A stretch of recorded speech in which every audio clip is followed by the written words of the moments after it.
wake up loony to log on. You spend your day sending text messages. You can't wait to check your email as soon as you get home.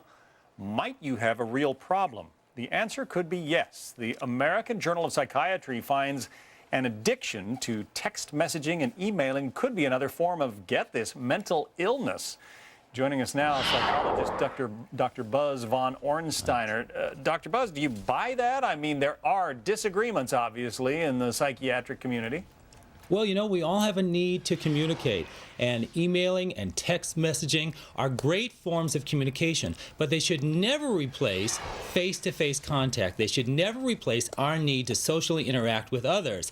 That's where it can be a problem when people are in isolation and they only communicate via text messaging or using the internet. That's a problem. They should never replace interpersonal human contact. But it's so convenient to be able to just pick up that little device and you send out an email to 20 people. You're absolutely right. And believe me, I'm right there with you too. We have a need to control, and what better way to control our contact with other people that we want to speak to by text messaging them or emailing them and expecting them to respond immediately. It's almost like it releases a certain chemical in our brain. Okay, we've made contact with this person. Why are they not getting back to us immediately? In that situation, we have to remember there are other people involved. It's not just about us.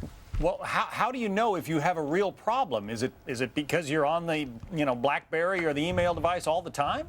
Well, there you have a very good point. When does anything become a problem? It's when it consumes us. It's when it controls us. It's when it causes us undue stress and anxiety because we can't do it.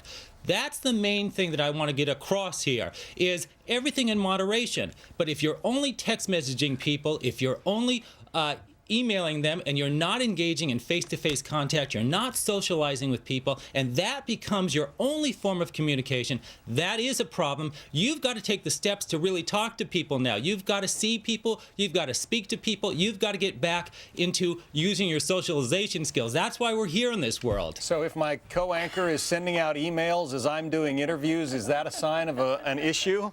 Set your priorities, and remember, the most important thing is to talk to people. The most important thing is to make contact with people, but you want to have quality contact.